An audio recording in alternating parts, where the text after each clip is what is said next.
¿Alguno le quedó alguna pregunta de lo que hablé yo de desalojo e interdictos? Si no, empezamos ya con usucapión, división de cosas comunes y rendición de cuentas. Vamos a tratar de ver hoy, en la medida de lo posible, los 3 puntos. Voy a ver si la unidad 18, que es el proceso sucesorio, si lo puedo ver en 2 días, martes y miércoles, así les libero un día más de clase, porque sé que están con exámenes, y les voy a pasar después un caso práctico para que lo tomen en cuenta. No es obligatorio, no es como el caso práctico que les envió el doctor Constantino, que sé que lo tienen que entregar, y les aconsejo que lo entreguen porque eso sirve a los efectos de tomarlo en cuenta como puntaje para el examen que tengan que tener ahora en la otra semana. ¿Bien? Vamos a empezar con usucapión. Primero, la usucapión es un proceso sumario. ¿Bien? Como empezamos a hablar con las clases anteriores, ¿qué tipo de proceso es? Un proceso sumario. Aquí la ley nacional, la 14.159, con las modificaciones que fueron realizadas por los decretos ley 57 y 56, viejas, regularon lo que es la adquisición del dominio por usucapión, ¿bien? Como un proceso sumario, especial y contencioso. ¿Bien? ¿Qué constituye este proceso de usucapión? Un modo por el que se llega a adquirir o consolidar mediante actos posesorios una propiedad, conforme lo previsto. Hablando de lo que es el Código Civil Comercial, en el 1897, y en el 1898, y por último en el 1899. Es decir, los 3 artículos del Código Civil y Comercial siguientes. ¿Por qué? Porque en el artículo 1898, ustedes van a encontrar la prescripción adquisitiva breve, y en el 99 la prescripción adquisitiva larga. Es decir, la breve de 10 años, la larga de 20 años, siempre hablando de bienes inmuebles. ¿Bien? A ver, ¿qué significa de breve y larga? Primero, la diferencia entre breve y larga, la breve es ¿por qué? Porque son 10 años en los inmuebles, y para que sea una prescripción adquisitiva breve, tiene que darse 2 requisitos, que es el justo título y la buena fe. ¿Bien? Si yo no puedo acreditar esas 2 situaciones, no me voy a ir a esa prescripción breve, sino que me voy a tener que inclinar a la larga, ¿bien? En el cual desaparecen esos 2 requisitos sine qua non. Ahora, con respecto a los bienes muebles, que tal vez ustedes lo ven poco común, pero existen prescripciones adquisitivas. Es más, yo estando en el juzgado hemos visto una prescripción adquisitiva de un automotor, ¿bien? En el cual el plazo ya es un plazo de 2 años, ¿bien? Los muebles, pero con una particularidad, que la cosa no sea, que sea hurtada o perdida, ¿bien? O sea, que no se den esos requisitos. A ver, ¿cuál es el fundamento que dicen los autores con respecto a la prescripción adquisitiva o a la usucapión? ¿Bien? Uno de los fundamentos es el carácter socioeconómico. ¿Qué quiere decir con esto? ¿Qué dicen los autores, como Palacio, como Belloso? Dice, cuando es de difícil cuidado y trabajo puesto sobre el inmueble, o sea, se hizo un trabajo, se hizo un trabajo sobre ese inmueble, se generó gastos económicos sobre ese inmueble, al incorporarle ¿qué? Una riqueza, porque ustedes van a ver que en una usucapión muchas veces, en un terreno baldío, lo que se hace es una construcción de un inmueble, una mejora, un cercado, bueno, eso genera una mayor riqueza a ese fondo. Entonces, y la otra contracara de esta cuestión es la negligencia por parte del propietario anterior por abandonar ese inmueble, ¿bien? Por desentenderse. ¿Bien? Ahí están las 2 contracaras que ustedes ven. Aquí, el tema de la usucapión surge de lo que es el apoderamiento, pero con ánimo de dueño, ¿bien? O sea, yo quiero ese bien con ánimo de dueño. Y ahí empieza a jugar las 2 cuestiones, o los 2 caracteres muy importantes, que es el animus y el corpus. ¿Bien? Son 2 requisitos fundamentales que se dan en este tipo de usucapión.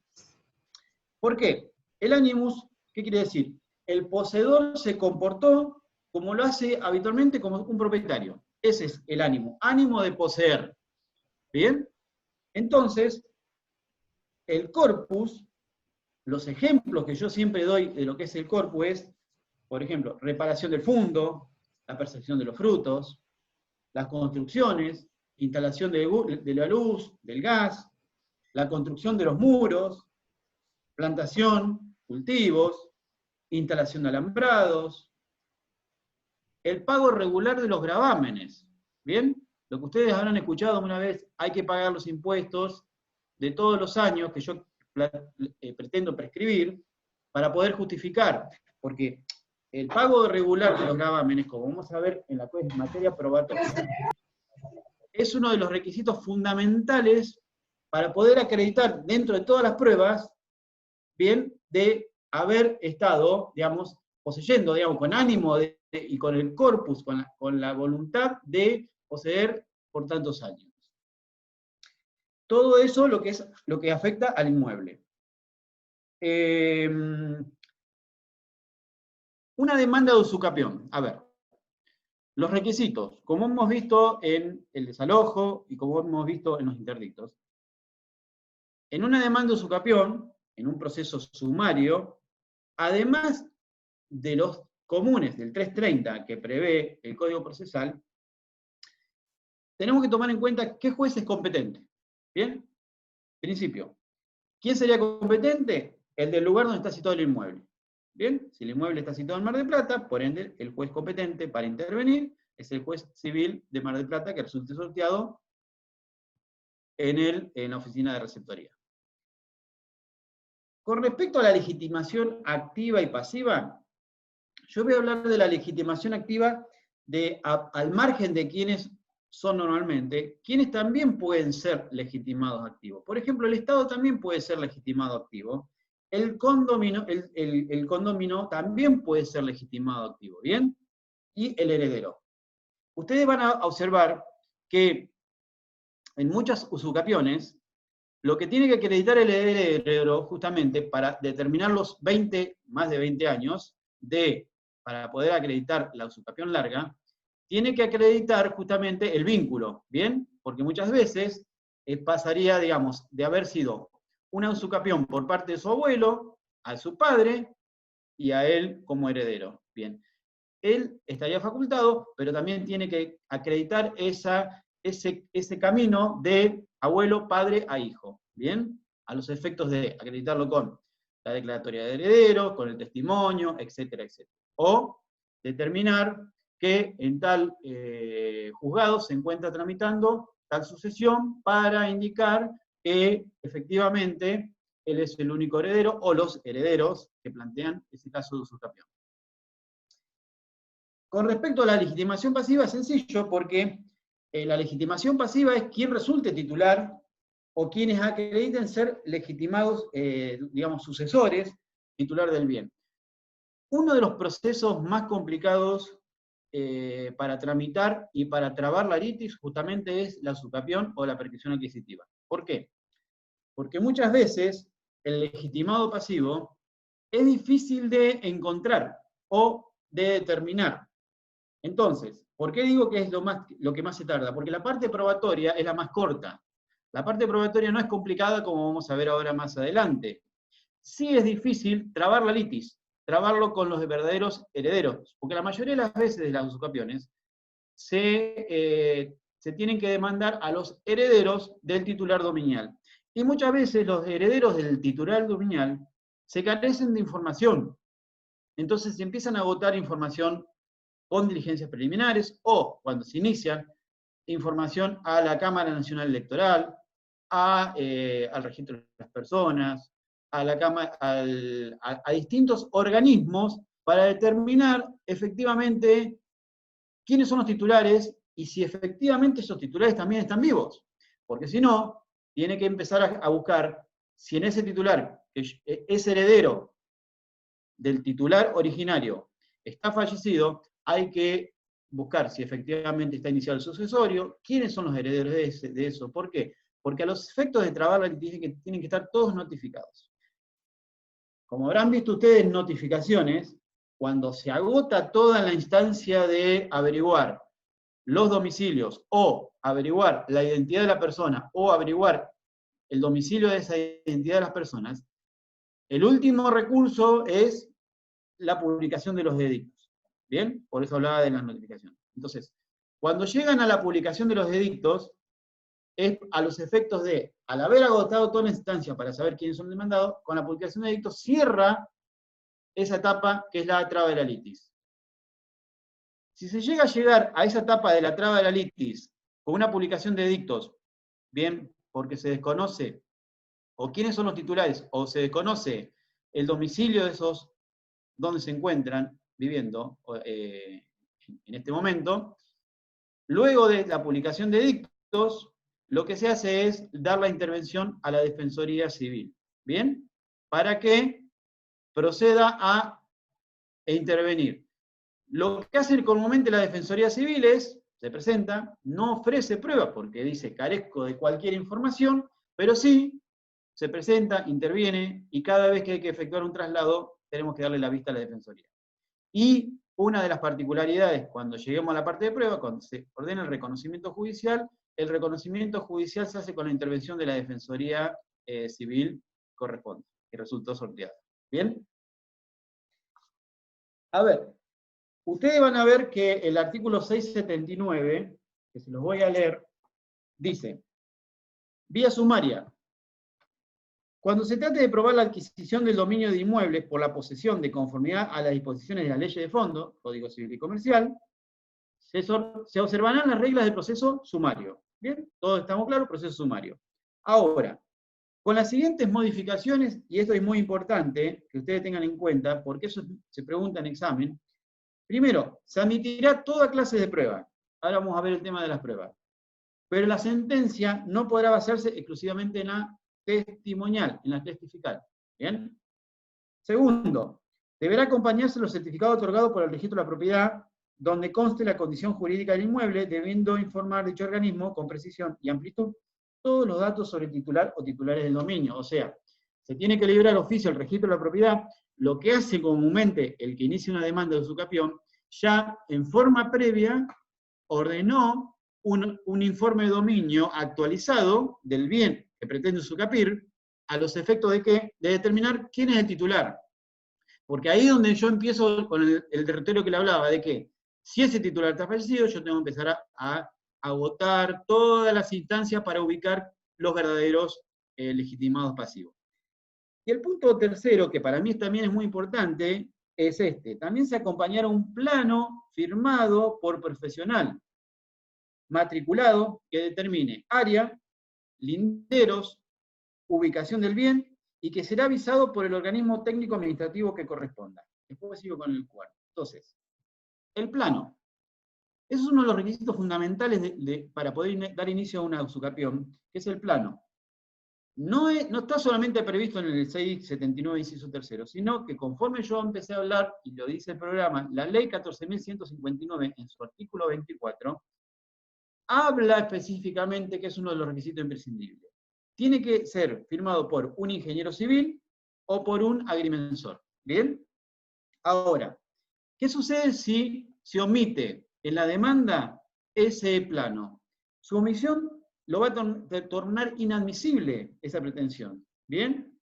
O sea, lo va a tornar, no es fundable, digamos, no es posible que el juez pueda admitir, primero, que tendría que observárselo porque no está cumpliendo con uno de los requisitos previstos por el 679. ¿Bien? Entonces, ahí es donde le diría, previamente deberá cumplir con el plano correspondiente, conforme lo previsto por el inciso tercero del 679. Porque si no, no podríamos llegar a la instancia de la sentencia. Porque esto, ¿qué significa? ¿Qué es lo que dice el artículo? Es individualizar, digamos, geográficamente y geométricamente el bien objeto que se pretende usucapir. ¿Bien? Porque ese informe de un ingeniero civil o un agrimensor, lo que me está determinando específicamente bien el plano, bien los metros, bien predeterminados, porque yo, cuando tengo que llegar a la sentencia, tengo que efectivamente, esos metros tienen que coincidir con el informe que me figura en el informe de dominio. Ustedes verán en el informe de dominio que figura quién es el titular, los datos catastrales, y también figuran específicamente la cantidad de metrajes cuadrados que tiene ese terreno, ya sea una parcela, 2 parcelas, 3 parcelas, que corresponde a que yo quiera usucapión. ¿Bien? Entonces, eso tómenlo en cuenta. Y después, punto 4 de ese artículo dice, será parte en el juicio quien figure como propietario en el registro de la propiedad o en su efecto el señor fiscal del Estado, la municipalidad correspondiente a la ubicación del inmueble, según se encuentren o no afectados los inmuebles fiscales. ¿Eso qué quiere decir?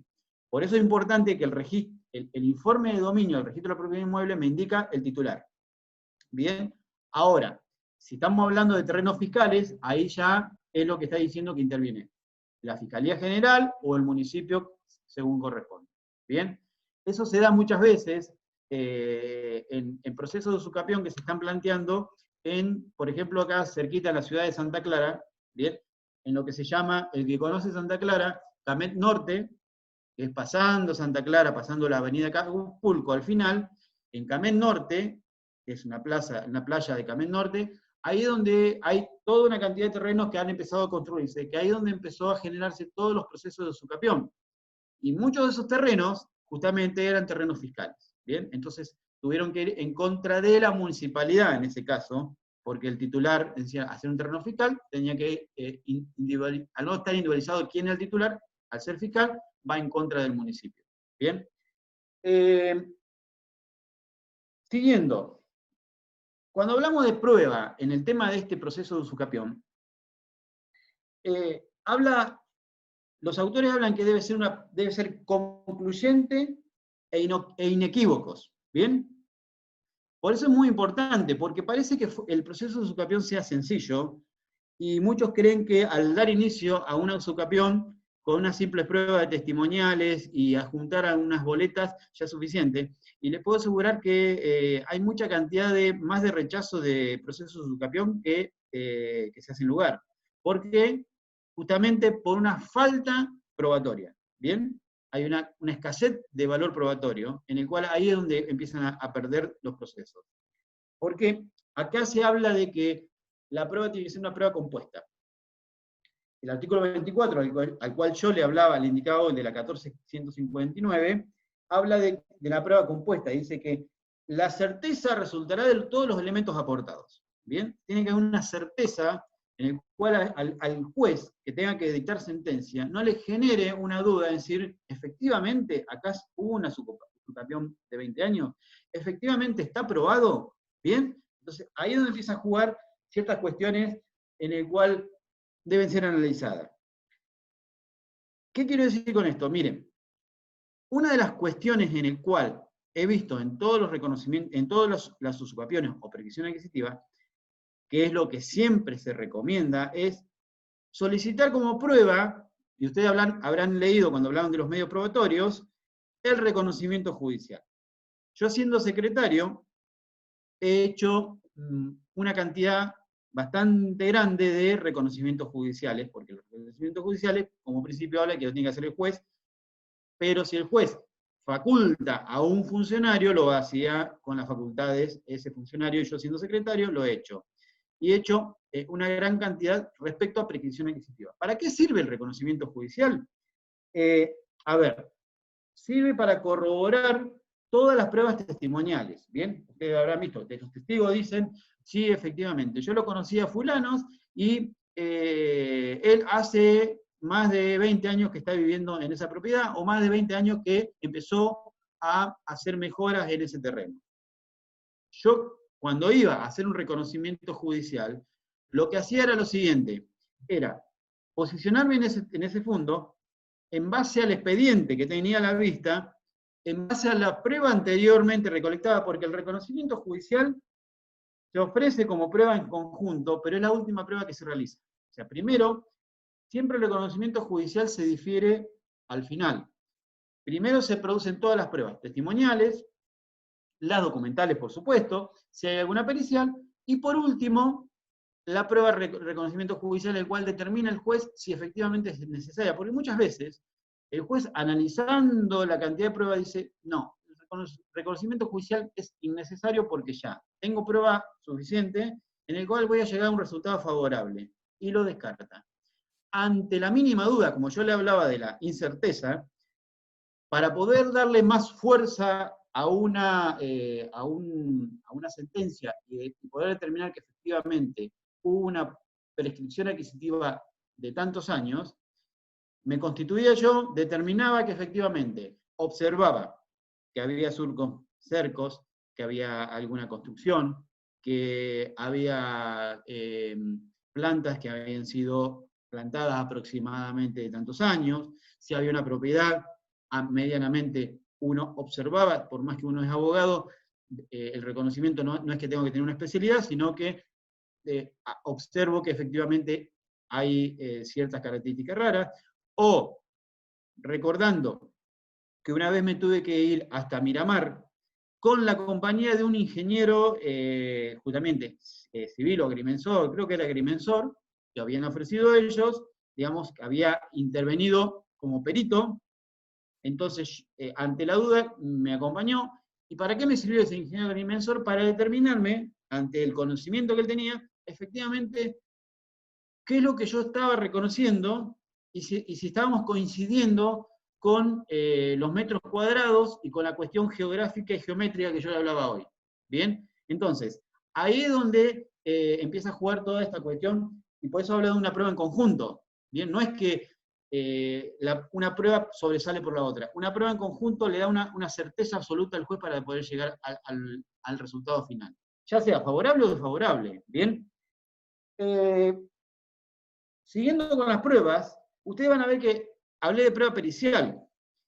Y no es lo más común, pero sí se ofrece. ¿Para qué la prueba pericial? Porque se puede, para acreditar primero la antigüedad de la construcción o de las plantaciones, porque pueden decir, y hay una construcción. Entonces, a los efectos de yo, que ofrecí toda una prueba documental de fotos, muchas veces ofrecen fotos que van generándose desde que los chicos eran chiquititos y que iban ahí, iban creciendo, y iban viendo cómo iban construyendo, cómo iba haciendo la construcción, pero para corroborar eso ofrece como prueba pericial un ingeniero en construcción para determinar que efectivamente esa construcción data de aproximadamente tantos años, ¿bien? Conforme los planos, etcétera, etcétera, etcétera. Eso, cuanto más pruebas se aporta, es para poder, cuando existen mayores dudas, ¿bien? Entonces, a los efectos de no llegar a un resultado favorable y perder la prescripción.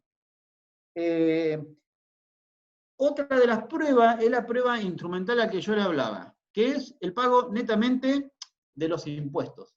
Ahora, una de las avivadas que ha sucedido muchas veces, y en el cual nosotros lo hemos comprobado y dijimos, mira, no es suficiente, es pretender pagar los impuestos por una sola vez menos de un año antes de iniciar la prescripción.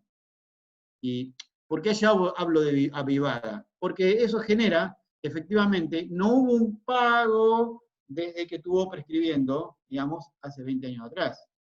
Entonces, eso para mí no es suficiente. ¿Que con eso lo podemos rechazar? No. Lo que pasa es que, si yo me quiero apoyar en el pago de esos impuestos, voy a terminar perdiendo. ¿Bien? Y me voy a tener que tratar de apoyar en otras pruebas que van a ser mucho más contundentes. ¿Bien? A eso es lo que voy. Entonces, como ustedes verán, tal vez la sentencia de Educapión es una sentencia muy sencilla, pero requiere más análisis de lo que parece, porque el juez tiene que analizar toda la prueba recolectada y determinar efectivamente si se está comprobando con debida certeza que la prescripción adquisitiva por tantos años existió o no existió. ¿Bien? Y por último, la prueba testimonial. A ver, sin perjuicio de que la prueba testimonial es la más importante, porque la prueba testimonial hace a que yo tengo testigos, amigos, conocidos o vecinos, normalmente son los vecinos que han vivido tantos años al lado de ese terreno o de esa propiedad, que son concluyentes. Pero no significa que con sola esa prueba, como dice el artículo, si yo ofrezco solamente esa prueba, termino perdiendo la sentencia. ¿Bien? Me tengo que apoyar con otras pruebas más. Sin perjuicio, repito que esa prueba es importante, porque esa prueba me da un poco el panorama con los testigos ofrecidos y con la información de las testimoniales, de a ver dónde se encuentra, digamos, parado ese planteo formulado. ¿Bien?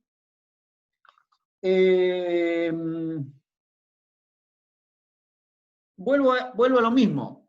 Siempre es el juez, cuando va a determinar, quiere una concurrencia integrativa de todas las pruebas. ¿Bien? No es que se va a apoyar mayormente en uno sobre otro, como habrán visto, qué sé yo, en un proceso de daños, en el daño automotor, en el cual el juez va a analizar o va a utilizar las pruebas que considere más importantes y muchas veces, o sea, obligatoriamente en la prueba pericial mecánica o lo que sea. En este caso, este tipo de proceso requiere que sea una prueba totalmente integrativa, compuesta, para poder llegar a ese resultado. ¿Por qué? Muchas veces yo cuando hablo con los abogados les digo, miren, voy a iniciar una prescripción adquisitiva corta porque tengo justo título y buena fe. Fenómeno, le digo. Pero guarda, si te metes en el justo título y buena fe, y evidentemente se observa que no hay un justo título y buena fe como uno cree tenerlo, ante la duda es preferible ir a una sucapión larga. ¿Bien? Porque no va a ser el requisito de esto de justo título y buena fe, sino que ya van a ser los requisitos que estuvimos analizando de toda la amplitud probatoria. Entonces, porque muchas veces ahí está la confusión, pretendiendo decir, listo, ya tengo 10 años y puedo tener justo título y buena fe, presento la prescripción. Pero realmente, cuando llega el momento de la sentencia, el juez advierte que no es lo que se considera como justo título de buena fe, o no se puede determinar que hay una buena fe, o el título que presenten como boleto es insuficiente. ¿Bien? Ahí es donde empieza a jugar esa dificultad. ¿Por qué insuficiente? Porque puede tener alguna anormalidad que lo pueda advertir el juez. ¿Bien? ¿Cómo qué? Se puede advertir que uno quiera, y yo no quiero hablar de la mala fe de los abogados, pero quiera, y lo he advertido más de una vez en el juzgado cuando estaba como secretario, que se inventaban los boletos.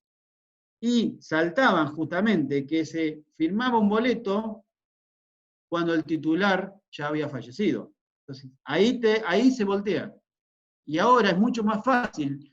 Hace 15, 20 años atrás era difícil determinar o poder enganchar esa cuestión de decir esa información, pero con la digitalización, con la informatización, tenemos toda la información a la vista, donde se comprueba que efectivamente los datos de un boleto, los datos de un instrumento, se pueden corroborar en muy poco tiempo. Entonces, ahí es donde hemos advertido esas irregularidades. Y justamente ahí se le cae esa pretensión del objeto en el cual van a tener que después dar inicio a un proceso de una sucapión o una prescripción adquisitiva larga. Donde si todavía no sucedieron los 10 años, los 20 años quiero decir, y le faltan 2 o 3 años, posiblemente va a tener que esperar.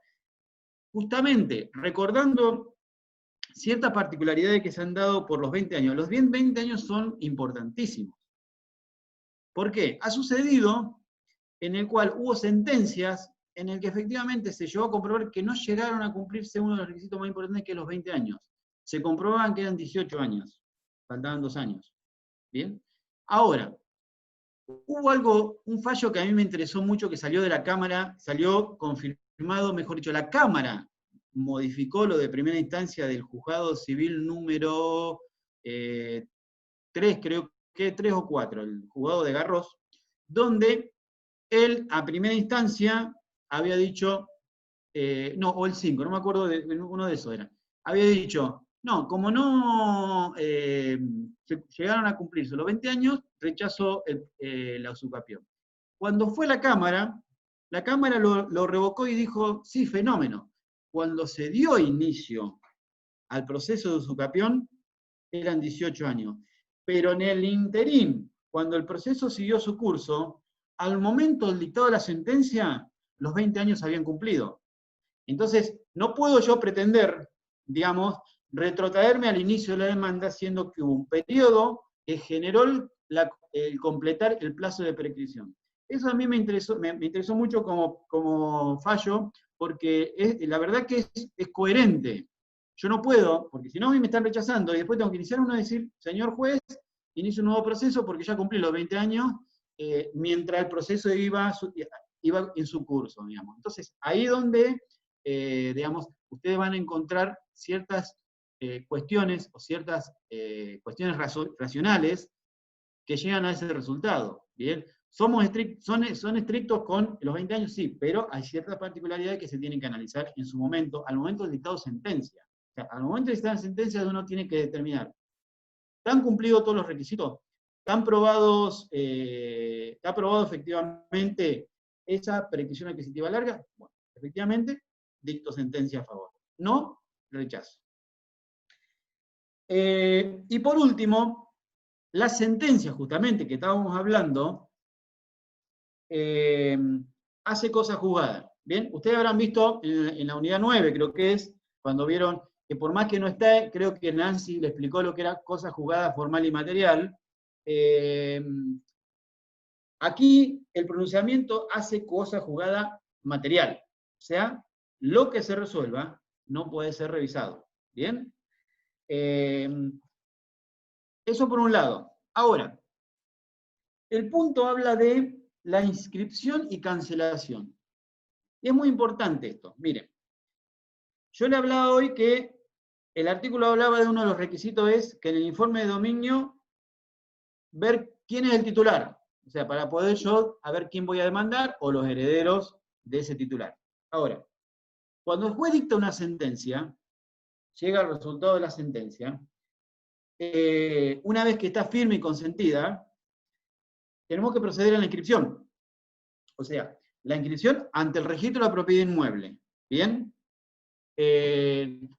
Antes de la pandemia, salvo ciertas inscripciones que se realizaban ya en forma digital, o sea, electrónica, como es la medida cautelar, que le habrán explicado, que la inscripción se hacía, la medida cautelar, la inscripción de medida cautelar, el levantamiento, la inscripción general de bienes, bueno, todo eso se hacía en forma electrónica, o sea, no hacía falta en papel. Salvo las excepciones que están previstas, que vamos a ver cuando veamos sucesiones, y, por ejemplo, esta. ¿Bien? Porque en esta también se materializa en forma papel. O sea, no sé si habrán escuchado ustedes algo que se llama folio de seguridad. Para inscribir un bien, o una medida cautelar, originariamente se inscribía con un folio de seguridad, un color medio verde, digamos, donde se anotaban todos los datos catastrales, bien, qué es lo que se ordenaba. Luego de ese folio se agregaba un oficio, y en este caso, que hay una inscripción y cancelación, se agrega un testimonio. ¿Por qué le hago esta referencia?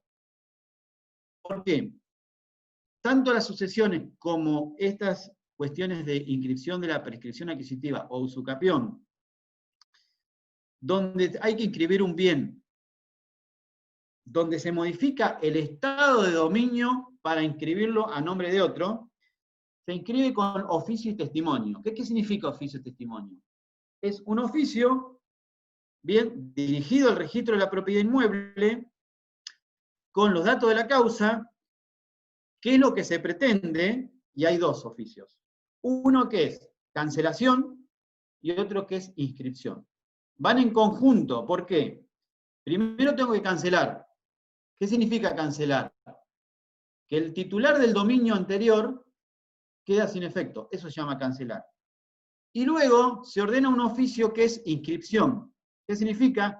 Que una vez cancelado el titular de dominio, se procede a inscribir a favor del que salió favorecido en la sentencia de prescripción. ¿Bien? En forma conjunta. ¿Por qué va con testimonio? Porque el testimonio, lo dice la palabra, o sea, el oficio es un oficio con que va dirigido al registro, con la carátula de la causa, que dice cancelación, y otro oficio, inscripción. ¿Bien? Dos oficios distintos. Luego se transcribe el proveído, o sea, la resolución, donde ordena la cancelación y la inscripción. Nada más que eso en el oficio. El testimonio a posterior del oficio, lo que hace es transcribir todo. Transcribe originariamente la sentencia, transcribe quiénes resultaron titulares, transcribe la orden de inscripción y que fue cumplido con el pago de aportes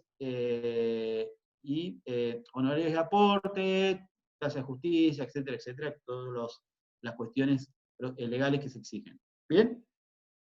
Ese testimonio, ¿por qué se exige tanto en la cancelación como en la inscripción. ¿Por qué? En el registro de la propiedad inmueble, ellos tienen todo un legajo armado en cada uno de las propiedades, donde van anotando o donde van insertando en esos testimonios cómo van cambiando los titulares de dominio. ¿Bien? Entonces, necesitan justamente ese testimonio obligatorio. Muchas veces los testimonios, los juzgados exigen que ese testimonio no esté un dato de algún, tiene que estar todo en letra. No puede estar transcrito un número. Eso es una cuestión de costumbre porque no está previsto en ningún lado, pero es lo que se exige normalmente, ¿bien? Toda la transcripción de testimonio tiene que ser todo en letra, hasta lo que es el número transcrito en letra, ¿bien? Bien, entonces, le repito, se ordenan 2 folios de seguridad de inscripción, uno cancelación y otro de inscripción. Entonces, cuando esto es recibido en el registro, automáticamente el registro procede a cancelar y procede al momento siguiente a inscribir. Ustedes van a ver en los informes de dominio, en la primera tabla, el de la izquierda, cuando son los titulares de dominio, y ahí van a ver los cambios de titulares. Luego de esta orden de inscripción, de cancelación e inscripción, en el último informe de dominio va a haber un cambio, ¿bien? Del titular anterior al titular siguiente, y vas a decir que el mismo titular deviene de una sentencia de prescripción o usucapión adquisitiva dispuesta en tal juzgado. ¿Bien? Ahí es materialmente cómo se efectiviza esa inscripción de esa sentencia. Bien, esto es lo que sería usucapión. ¿Alguna pregunta? Vamos a seguir con división de cosas comunes. Cuando hablamos de división de cosas comunes, ¿qué significa esto?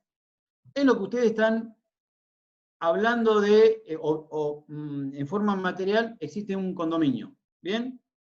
Cuando yo estudiaba en la facultad, lo que hablaba uno de división de cosas comunes es como un cuadrado abstracto donde existen 5 o 6 titulares. O sea, nadie es titular de una parcela predeterminada. Todo es algo abstracto, digamos. Soy titular de un porcentual. Entonces, se pretende esa división, es transformar ese derecho inmaterial, ese derecho abstracto, de cada condómino en una fracción determinada y concreta, ¿bien? O en una suma de dinero, dice, equivalente a su interés dentro de la cosa. ¿Por qué? Quiero decir esto, ¿por qué?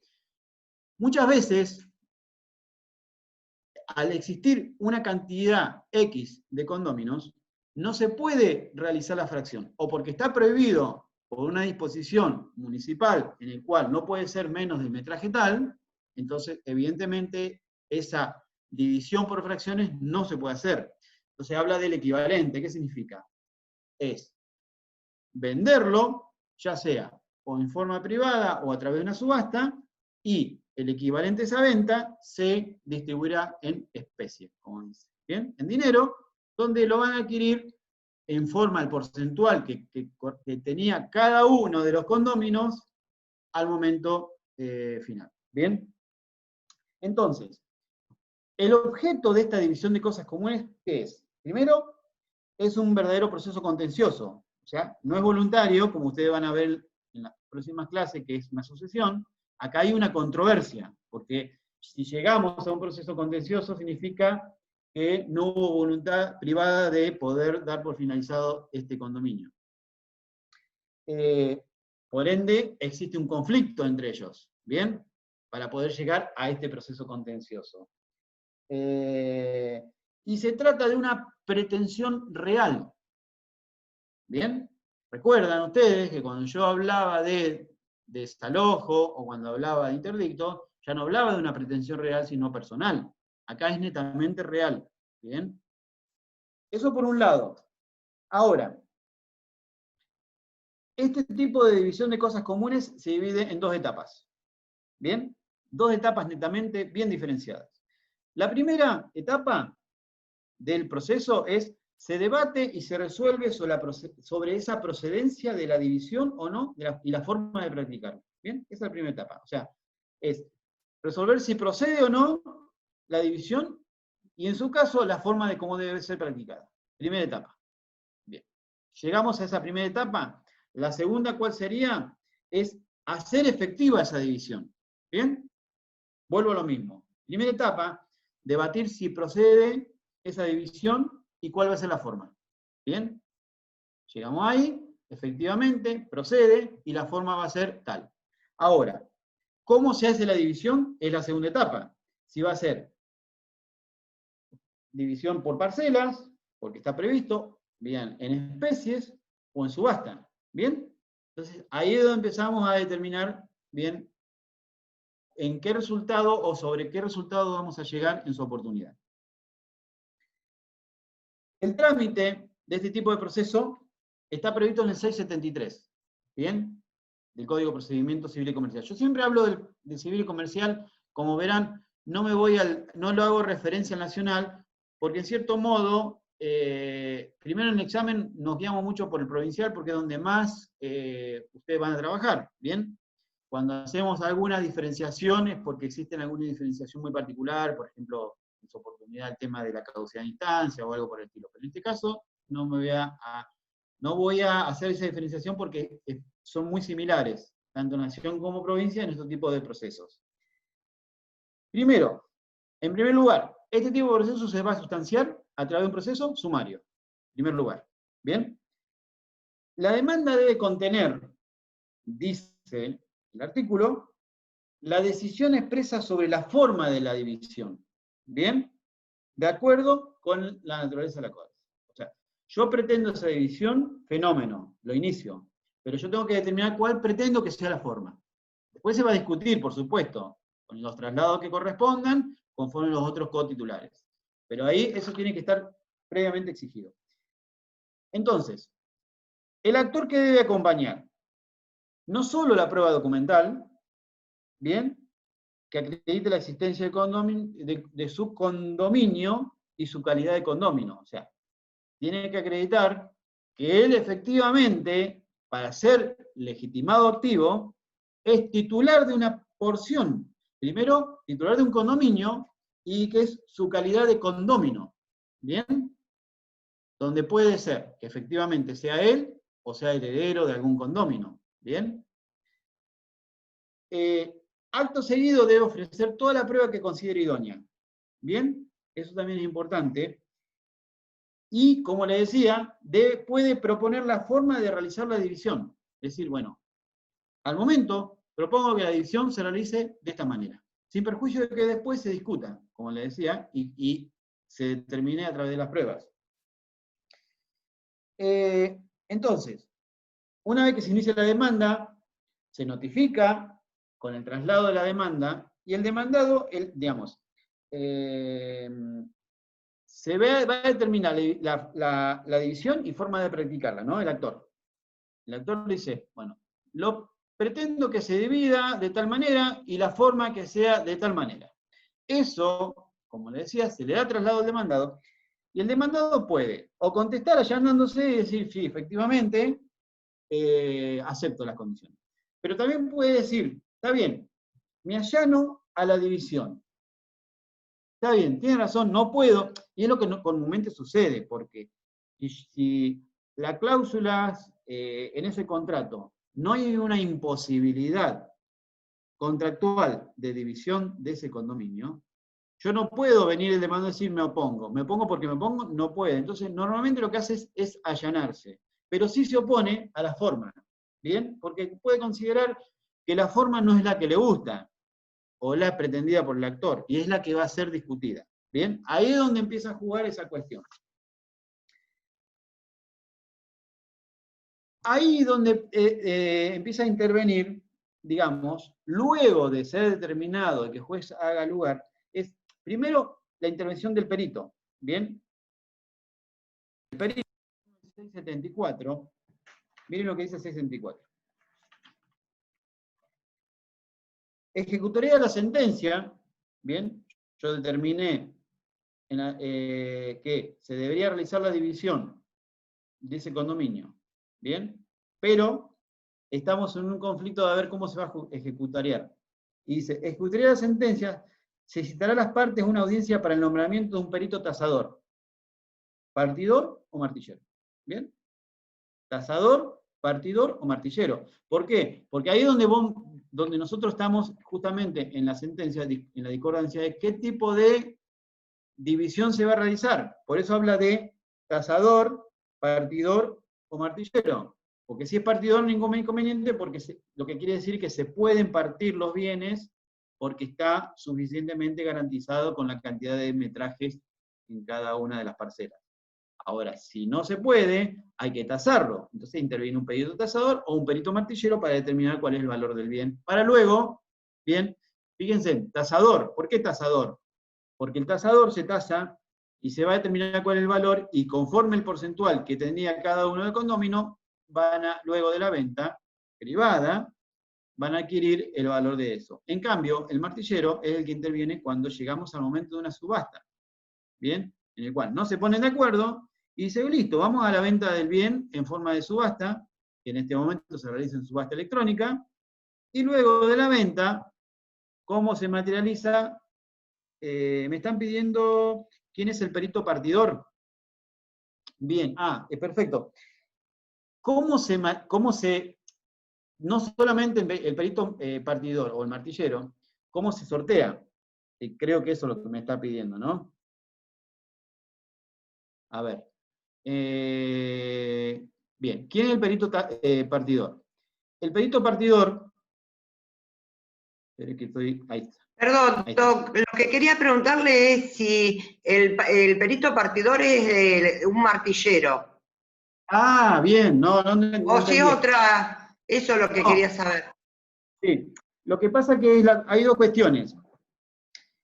Existe lo que se llama, ustedes habrán visto en peritos, lo que es el organismo de contralor. A ver, para designación de un perito, se designa a través del organismo contralor un perito tasador, que es tasar nada más. En cambio, el perito martillero, digamos, cumple la función del martillero en el acto de subasta. Son dos actuaciones totalmente distintas, ¿bien? Ahí está la diferencia, ¿bien? ¿Se entiende, Ana? Sí, pero lo que no Bien. logro entender es si el partidor es el martillero No o es precisamente el porque... agrimensor. No precisamente. A ver, puede ser... porque ahí está, el perito martillero, cuando uno se inscribe en el organismo de contralor, se inscribe con facultades para ser martillero y con facultades para ser tasador. Bien, Sí. digamos, un martillero de una inmobiliaria, digamos, que es lo que se llama así, lo que tiene son las facultades para tasar. Bien. Bien. Ahora, en base a eso, hay una cuestión. Salvo que las partes se pongan de acuerdo en quién va a ser el tasador, ¿bien? Porque ahí pueden decir fenómeno. Para tasar ofrezco de tal inmobiliaria que me lo va a tasar, o ofrecemos dos inmobiliarias para que sean tasados. Bien, si se ponen de acuerdo no hay ningún inconveniente, es a los efectos de evitar menos gastos, porque si llegamos a la sentencia y después ha determinado que va a ser a través de una tasación, lo mejor, y que siempre se acuerda, por eso habla de una audiencia, es determinar efectivamente quién va a ser el tasador. Entonces, normalmente cuando nosotros tomamos la audiencia, decimos, bueno, efectivamente, vamos a llegar a la tasación. Primero, ¿la audiencia para qué es? Primero, antes de llegar a quién va a ser el tasador o martillero, bien, lo que vamos a llegar es, efectivamente, si podemos llegar a un arreglo previo. La mayoría de las veces se lleva un arreglo y se evitan los gastos, porque la idea es evitar gastos, porque muchas veces llegar a una tasación o llegar a una subasta hay mayores gastos y por ende cuando se haga la distribución por el porcentual de cada condomino, termina adquiriendo menos del valor de lo que corresponde. Ahí está la cuestión de por qué se llega y cuál es la finalidad de una audiencia cuando nosotros tomamos una audiencia. Previamente tratamos de llegar a un entendimiento entre las partes para no llegar a la ejecución netamente conforme lo determine el artículo. Gracias. Bien, no hay problema. Entonces, vuelvo a lo que es la audiencia. ¿Cuál es el objeto? Como le decía, primero que lleguen a un acuerdo sobre el extremo. Y segundo, si no llegan a un acuerdo, es designar los peritos para división. Básicamente sería eso. Yo le hablaba hoy de la sucesión, porque la forma de división, como lo vamos a ver cuando veamos la sucesión, son aplicables las reglas relativas a la división en las sucesiones. Cuando se realizan la división en las sucesiones, cuando veamos la partición y cuando no se llega a un acuerdo, la subasta, bueno, básicamente en este tipo de proceso se aplican todas esas disposiciones. ¿Bien? Pero lo van a entender cuando veamos el tema de específicamente de sucesiones en la unidad que sigue. ¿Cómo es el tema de la división en especie? ¿Bien? Se designa un perito tasador con conocimientos técnicos en forma, como decía Ana, dice, con los conocimientos técnicos de acuerdo a la naturaleza de la cosa. Nuevamente, si estamos hablando de, básicamente, una propiedad inmueble, el perito tasador va a ser con los conocimientos de un perito en experiencia en el tema de inmobiliaria, ¿bien? Por ende, un martillero, con facultades de tasar. Entonces, se presenta la tasación. No es objetada esa tasación, ¿bien? Porque eso se acuerda en audiencia, luego se presenta, se le da traslado por 5 días a las partes, no es objetada, se aprueba. ¿Bien? Básicamente es sencillo. Ahora, si es objetada, o sea, si es observada, lo que sucede es, se fija una audiencia para que, y ahí es lo que dice el artículo, se fija una audiencia para que los interesados y peritos se expidan sobre la cuestión. Por eso yo digo, es lo que prevé el artículo. ¿Cómo se realiza en la práctica diaria, o en la práctica diaria? Es lo siguiente, si hay una observación e impugnación, se le da traslado a la parte contraria. Supongamos, objeta esa tasación el demandado, de esa objeción, de esa impugnación, se le ha trasladado a la parte actora por 5 días, por cédula, con copias, para que proceda a contestar. Y al perito, no necesariamente tiene que dársela siempre, salvo que haya alguna cuestión de análisis de la pericia que es necesaria que él se expida. ¿Bien? Que no sería, como han visto ustedes, a un perito en la parte de prueba donde le realiza un pedido de explicaciones, pero algo similar en el cual si el juez observa que hace falta que el perito se expida sobre una circunstancia, el juez le puede dar traslado. Una vez que ese traslado se materializó, siempre llega al resultado que el que va a determinar, el que va a resolver y el que da la última palabra es el juez. Bien, el juez va a analizar.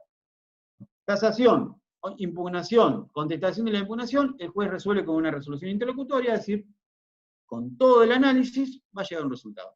Haciendo lugar a la tasación, haciendo lugar a la impugnación total o parcial, o rechazando la impugnación y haciendo lugar a la contestación de la contraria. ¿Bien? Lo que quiero decir es que el juez es el que va a decir, efectivamente, llegó a este resultado. Bien, va a quedar firme, una vez que sea firme y consentido, que vaya a la Cámara, que la Cámara lo consienta, etcétera, etcétera. Eso era en especie y a través de un tasador. Ahora, no se llega a un acuerdo, donde hay una cuestión netamente controvertida, y muchas veces los bienes se llegan a la subasta. Siempre yo, cuando tomaba las audiencias, en este sentido, le decía a las partes, no lleguen a la subasta porque van a terminar perdiendo todos. Y si quieren dividir y ustedes adquirir una suma X que ustedes interpretan que es esta, posiblemente con una subasta van a terminar recibiendo una suma X que va a ser mucho menor. ¿Por qué? Porque los gastos se incrementan, porque hay gasto de martillero, porque el que va a adquirir el bien, lo va a adquirir a menor valor. ¿Bien? Que no es lo mismo un valor fiscal que un valor real. ¿Bien? Cuando se vende un bien, se vende a un valor fiscal. El valor fiscal que surge, que te da ARBA. En cambio, cuando uno lo tasa a un valor real, y ya distinto, porque el valor real es al valor dólar, al valor que efectivamente resultaría para poder vender ese bien. Entonces, la diferencia entre un monto y el otro es bastante grande. Entonces, ahí es donde se empieza a jugar esa cuestión de qué es lo que correspondería. Ahí en la subasta de bienes comunes, como dice Ana, se designa de oficio un martillero, salvo acuerdo entre todos los condóminos de proponerlo. Siempre lo mismo que le decía con la tasación. Si los condóminos se ponen de acuerdo, es decir, para el acto de subasta, solicitamos un martillero. No es lo que sucede normalmente, porque si se llega a esa instancia, les puedo asegurar que no se llega a un acuerdo, decir, no, que se sortee el martillero y se haga por subasta electrónica, que es la que se está realizando donde le da mayor transparencia. ¿Bien? Entonces, ahí se hace un sorteo de un martillero que está inscrito en el listado del Poder Judicial. Por último, vamos a ver la división extrajudicial. Está previsto en el 675. ¿Bien? ¿Qué significa esto? A ver, todos los condóminos presentes y capaces, habla, capaces. Porque si hay dentro de un condómino incapaz, declarado incapaz o menor, no se puede realizar una división extrajudicial. ¿Bien? Eso tengo en claro. O sea, para que se dé una división extrajudicial conforme el 675, tienen que ser condóminos presentes y capaces. Si hay un declarado incapaz o un menor, es imposible poder realizar una división extrajudicial porque ese incapaz o ese menor tiene que estar representado por un asesor de incapaces o un defensor. Y por ende, sí o sí tiene que materializar esa división a través de un proceso judicial. ¿Bien? Entonces, si se da esa circunstancia de condóminos presentes y capaces, están facultados para dividir el condominio privadamente y a través de ¿qué? De una escritura pública. ¿Bien? Sencillo. Es lo que comúnmente sucedería si todos los condóminos se ponen de acuerdo y no hay un conflicto. ¿Bien? O lo que hacen, y que también se materializa, miren, no vamos a hacerlo a través de una escritura, lo que vamos a hacer es lo siguiente, lo vamos a hacer a través de un instrumento privado. Bien, nos sentamos, escribimos un instrumento privado y nos ponemos de acuerdo en cómo vamos a dividir el bien. ¿Qué sucede acto seguido luego que todos firman ese instrumento privado? Ahí sí lo materializan presentándole en un proceso judicial, ¿para qué? Para que el juez apruebe esa división y proceda a él a la homologación, a la aprobación, para que luego de esa aprobación pueda ordenar la inscripción correspondiente en cada una de las parcelas en el cual se pusieron de acuerdo esos condóminos. ¿Bien? Básicamente es lo que sería la división extrajudicial. Y por último, vamos a ver lo que es la rendición de cuentas. Voy a tratar de... Sí, estoy bien con el tiempo. Así, la próxima vamos a empezar con sucesiones. Quiero tratar de ver en 2 clases las sucesiones para dejarle el jueves enviarles un caso práctico que tengo preparado. ¿Bien? 1 o 2. Primero, la rendición de cuenta. ¿Cuál es el concepto de la rendición de cuenta? Primero, es la obligación que contrae quien ha realizado. ¿Bien? Uno lee rendición de cuenta y ya entiende de qué me están hablando cuando yo tengo que la obligación de rendir cuenta. Por ejemplo, yo soy juez de familia y ¿cuándo veo la rendición de cuenta? Cuando en la determinación de capacidad. ¿Bien? ¿Dónde están obligados a rendir cuentas? No. Son actos administrativos que tengo que cumplir, bajo procedimientos de sanciones. Entonces, son actos de administración de gestión por cuentas o en interés de terceros. Siempre está haciendo en interés de un tercero, no interés propio. ¿Bien? Y ¿cómo se realiza? Debe realizar un detalle circunstanciado y documentado acerca de toda la obligación que realizó. ¿Bien? Detallado, circunstanciado. En conclusión, toda persona que realice un acto administrativo de bienes o ha gestionado intereses ajenos, debe realizar esa rendición de cuentas. La rendición de cuentas puede ser extrajudicial o judicial. ¿Bien?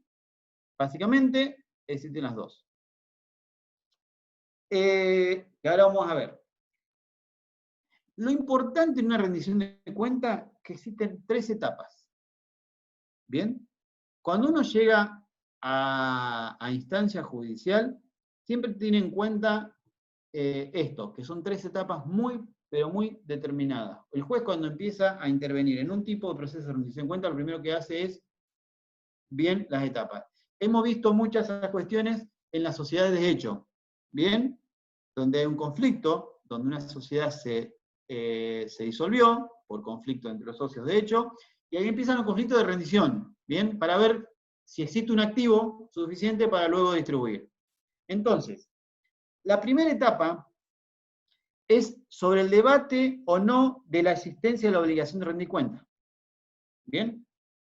Es determinar si existe la obligación o no de rendir cuenta. Primera etapa. ¿Bien? Básicamente tramita por un proceso sumario. Como habrán visto, todo lo que he hablado yo hasta ahora son los 3 procesos sumarios. Salvo, dicen los autores, que integre otras pretensiones que deben sustanciarse por juicio ordinario. Porque muchas veces, ahí está la cuestión. Vieron que yo le hablé de una división de una sociedad de hecho, donde dentro de eso se pide rendición de cuenta. Entonces, si hay un proceso que es ordinario, pero dentro de eso también se quiere determinar una rendición de cuenta, por ende el procedimiento va a ir por el más grande, por el más largo. ¿Bien? Sin perjuicio de que va a analizar esa rendición de cuenta dentro de ese tipo de proceso. Esa sería la primera etapa.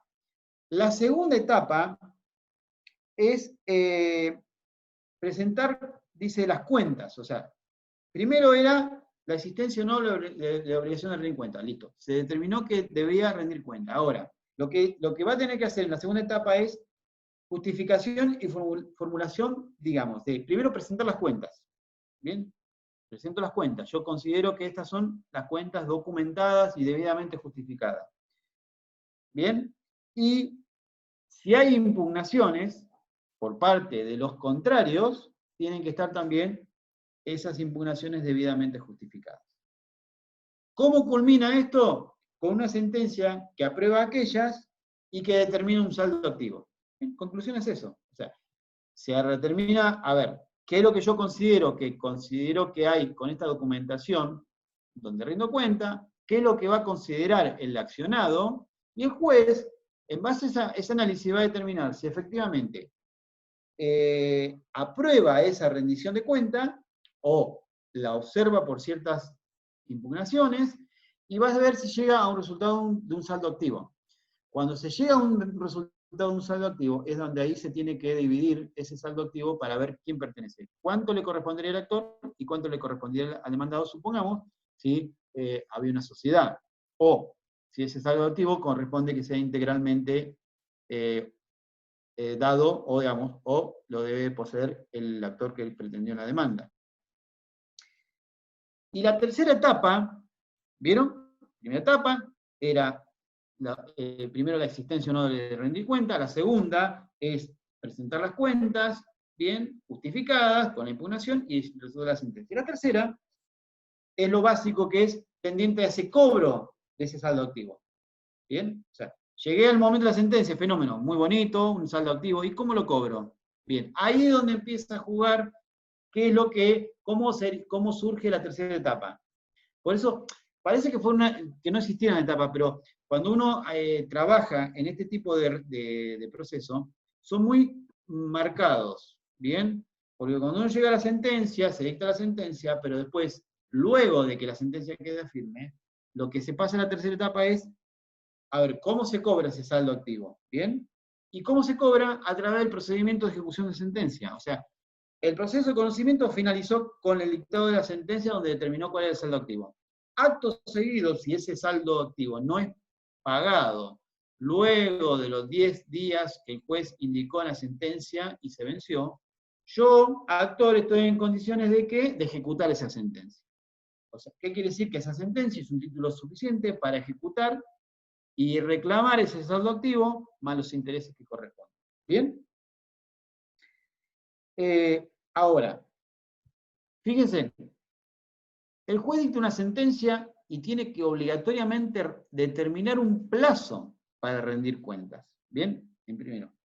Declara la obligación de rendir cuentas. Primero, lo que le hablaba hoy.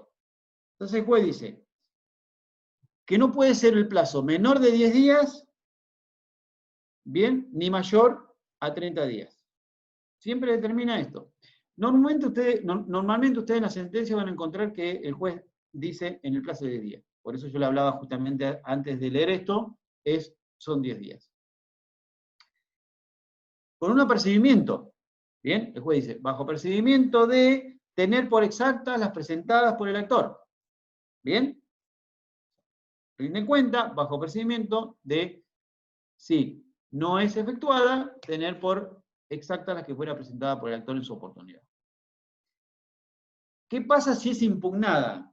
Bien, impugna, se le da traslado a la contraria, bien, y si guarda silencio se aprueba conforme a esa impugnación. Eso es lo que dice el artículo, bien. O se impugna, genera una controversia y se forma un incidente. Bien, ahora, no significa que por más que se guarda silencio, el juez no tiene facultades de observar, porque no significa que el juez tiene que aprobar por más que hubo una impugnación y hacer lugar a esa impugnación, porque el juez puede ver que esa impugnación es irreal, o que observa que no está efectuada conforme a los parámetros que él indicó en la sentencia. ¿Bien? Ahora, si ve que está efectivamente impugnada bien, lo aprueba y ya no hay ningún inconveniente. Entonces, si hay una controversia, dice, se genera otra vez un incidente. ¿Por qué? Porque al haber una controversia, el juez, con los traslados, tiene que determinar efectivamente cuál es la rendición de cuenta y cuál es el saldo que corresponde. Bien.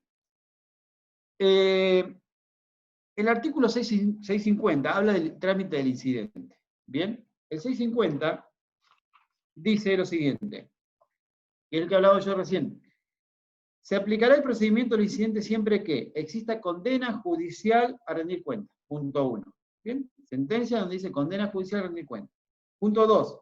La obligación a rendirla resultare de instrumento público o privado reconocido o que haya sido omitida por el obligado al ser requerido por diligencia preliminar. ¿Bien? Entonces, básicamente son esos dos puntos. Entonces, la sentencia determina la existencia de la obligación de rendir cuenta. Se lo intima al demandado, y el demandado tiene dos situaciones. Que rinde cuenta, bien, bajo apercibimiento de que la presente el actor. O sea, le dice, demandado, le intimo a que rinda cuenta por el plazo de 10 días. Si no rinde, vencido el plazo, el actor está facultado de rendir cuenta. Bien, y se aprueba conforme a lo que rinde el actor.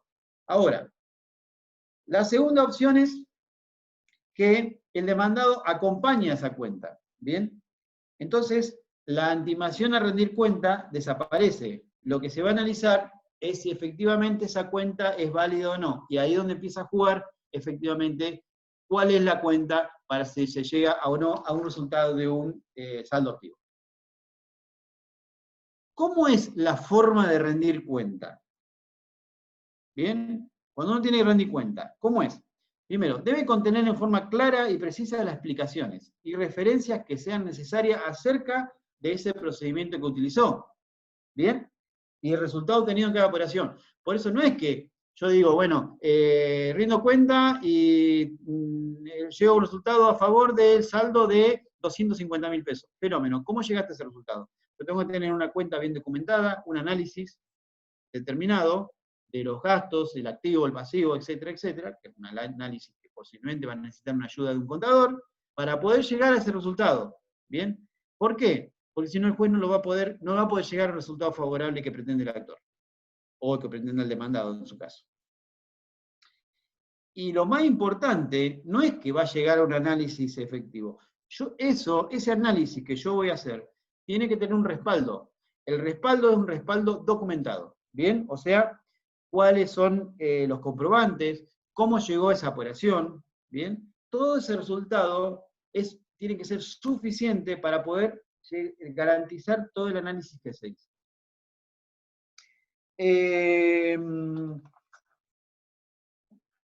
¿Qué pasa con la resolución de las cuentas? Bien, llegamos a la impugnación, o sea, la rendición de cuentas, impugnación si en el caso de que hubo o no. Bien. La resolución que va a realizar el juez con todo este análisis, se pueden dar tres opciones. Primero, se aprueba en su totalidad. No hay ningún inconveniente. es esta, se aprueba en su totalidad. O, en base al análisis que yo le decía con la prueba documentada o con la impugnación que se realizó uno o el otro, puede aprobar en forma parcial. ¿Bien? Entonces, y el tercero, que sea rechazado. Entonces, miren, vamos a analizar uno por uno. Cuando se aprueba en su totalidad, debe contener la condena del saldo activo. O sea, se aprueba y tengo que decir cuál va a ser el saldo activo. ¿Para qué? Para que sepa el actor que lo va a tener que reclamar y en el caso de que no se lo pague, voy a estar en condiciones de ejecutar, como hablaba de la ejecución de la sentencia.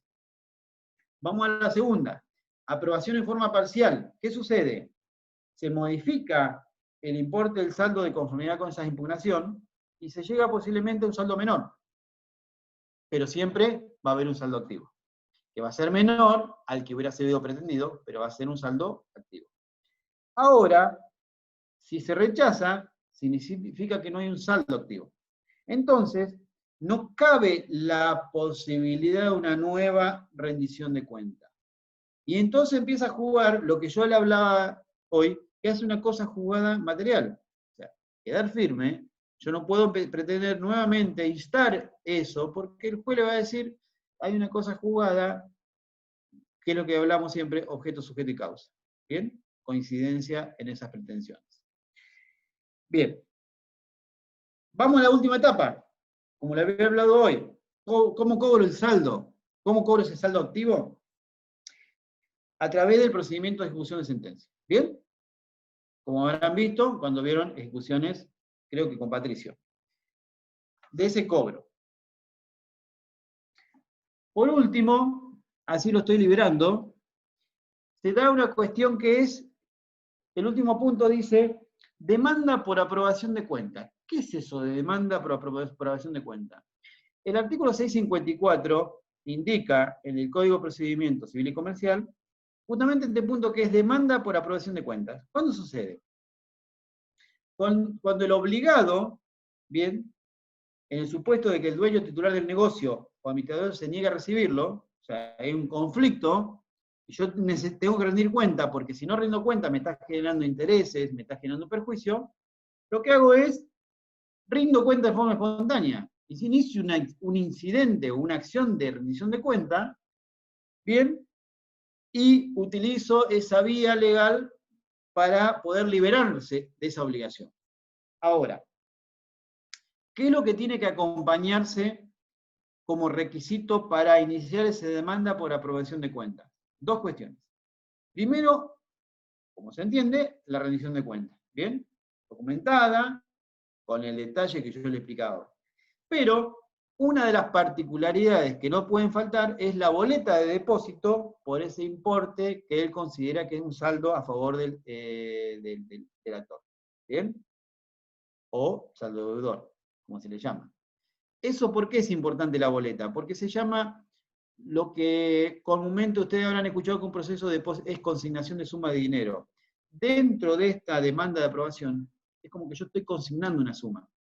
Y esa suma me garantiza, primero para parar la generación de intereses y yo poder generar, digamos, efectivamente lo que considero que ese es el saldo que me va a salir favorable. Supongamos que en el momento de la sentencia el juez determina que efectivamente, conforme la rendición de cuenta y conforme el análisis probatorio, ese es el saldo activo y que fue depositado en la cuenta, es el que va a ser entregado en su oportunidad una vez de que la sentencia quede firme. ¿Bien? Entonces, ahí está la garantía, digamos, y la obligación para poder al inicio de ese tipo de proceso. Entonces, ¿qué sucede si yo inicio una demanda por aprobación de cuenta? El demandado lo que puede es aceptar, o sea, allanarse, decir, sí, efectivamente, lo acepto, y el juez lo que dicta es una sentencia, digamos, en cierto modo, una interlocutoria que pone un fin al proceso, donde, una vez finalizado, esa suma que fue depositada va a ser entregada al demandado, digamos, favorado, que es el resultado favorable en ese saldo. Ahora, puede suceder que lo impugne. ¿Bien? Y bueno, ahí es donde empieza a jugar el análisis que va a realizar el juez, en base a esa impugnación, en base a los elementos aportados por ambas partes, y siempre el resultado final lo va a tener el juez. El juez que va a decir, efectivamente, yo considero que el saldo es este. Y por ende, la suma corresponde a que se entrega a este o no. O el saldo va a ser justamente el monto depositado, o le va a decir que el saldo es mayor, entonces le va a exigir al que inició la demanda por aprobación de cuentas a que incluya X suma porque resultó insuficiente la que fue depositada en su oportunidad. ¿Bien? Entonces, básicamente estos tres serían los tres tipos de procesos. No sé si tienen alguna pregunta.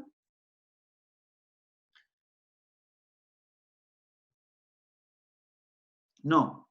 Me están preguntando en el artículo 669, ¿puede dar un ejemplo de juicio ordinario? Una quiebra no es un juicio ordinario. Una quiebra es un juicio universal. ¿Bien? Porque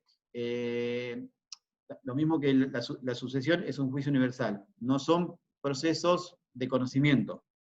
El ejemplo que yo hablaba dentro de lo que era la rendición de cuenta era que se determine en un tipo de proceso que pueda ser ordinario. Bien, supongamos, dentro de un cobro ordinario de sumas de dinero que existen, puedan plantearse una rendición de cuenta por parte de la otra parte. ¿Bien? O de la misma parte, a la vez que pide un cobro de suma, una rendición de cuentas. ¿Bien?